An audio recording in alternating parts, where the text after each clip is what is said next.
بونجور للجميع. بدي حابة أحكي عن موضوع اليوم الشاغل لبنان وشاغل العالم كله، النزوح السوري.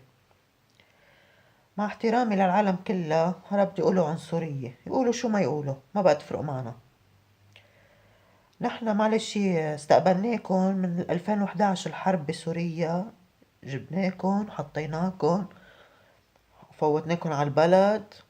كنتوا بال500,000 صرتوا بالمليون، على راسي وعيني. بس هلأ لبنان صار في أزمة، خلص. عندكن انتو الحرب خلصت، عم نشوف هوا ما شفنا على التلفزيونات. العيد الفطر اسم الله الصلاة مفاولة، حفلات الرقص، مطربين لبنان كلهم عم بيطلعوا صاروا يغنوا بسوريا. ما عندكن حرب، ما عندكن شي.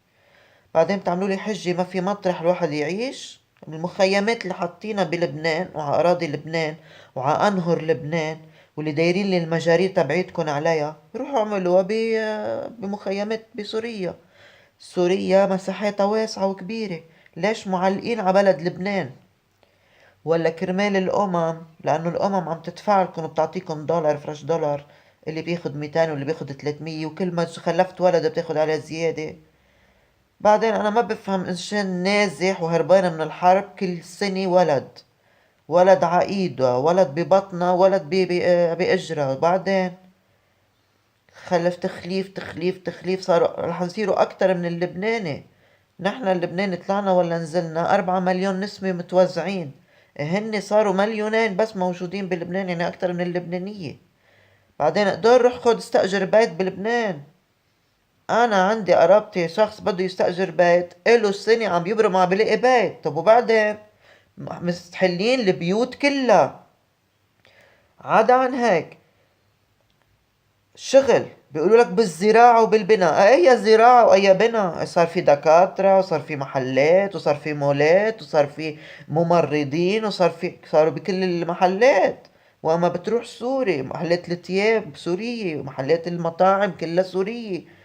اللبناني وين بده يشتغل؟ يعني انا بشغل السوري وبشغل المصري وبشغل الفلبيني وبشغل الهندي، ولبناني قاعد ميت من الجوع؟ على اي اساس هذا اللي عم بيصير؟ وين الدولة؟ وين التخطيط؟ اي دولة بالعالم بتأمن مواطنينا بالاول بعدين بتفكر بالغريب، تصير تستورد غريب؟ لا، نحن مستوردين الغرباء، عم نشغلهم وبنعطيهم وبندفع لهم معاشات بالدولار، واللبناني ميت من الجوع. بتيجي بتعطيه اللبناني 100 دولار بالشهر، 9 مليون 10 مليون. شو بيعملوا له ال10 مليون؟ شو بيعملوا له؟ ما تاخذني السريلانكية اللي عم بتنظف لي البيت عم تاخذ صارت 200 و 300 دولار بالشهر، وانا كان عايش بعدك انت. بعدين اجا رئيس الحكومة عامل هيدي شغلة البلديات انه لازم يعرفوا وين ساكنين ويعملوا لهم عقود اجار ويكون عندهم شي قانوني، واللي مش عنده ورق يترحل. قاموا عليه. لا ان حل الموضوع بيعجبكن ولا ان ما حلش الموضوع بيعجبكن. طب شو بدكن؟ انتو شو بدكن يا لبنانية؟ بتضلكن تبعصوا ببعض وتنكزوا ببعض وبتكرهوا بعض وبتحبوا الغريب على حالكن وعلى الناس وعلى اللبنانية. وبعدين انا بعرف عالم كتير عم بيشيلوا اللبناني من بيته وعم يحطوا اجره سوري محله لانه عم يدفع اكتر. طب السوري الامم بتعطيه وبيجي من هون ومن هون وعم يشتغل، واللبناني وين بده يجيب؟ لبنان وين بيعيش؟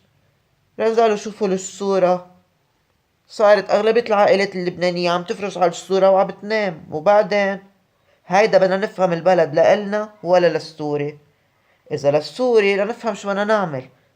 قد اللبنانية يا يشيلوا جنسيتهم أو يروحوا يتنازلوا عن هالجنسية ياخدوا جنسية تانية ويعيشوا بسلام وبأمان بقى.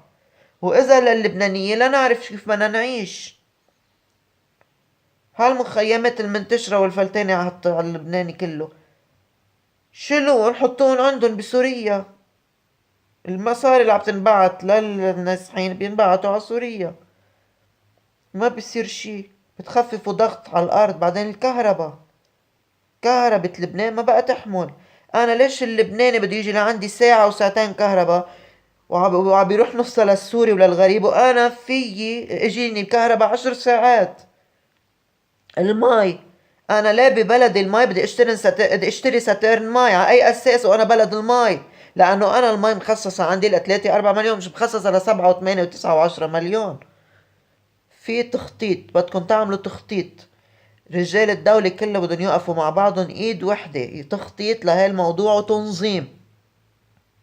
السوري النظامي واللي عم يشتغل يا خي يحطوا 500 ألف سوري بلبنان منيح، بس مليونين وكل سنة عم بيزيدوا تخليف رح يصيروا أكتر من يعني رح شوي رح يصيروا اللبنانية قاعدين عند السورية، بعد شوي بدنا نقول اللبنانية قاعدين عند السورية، مش السورية قاعدين عند اللبنانية. خلص لهون وبس، خلصنا بقى.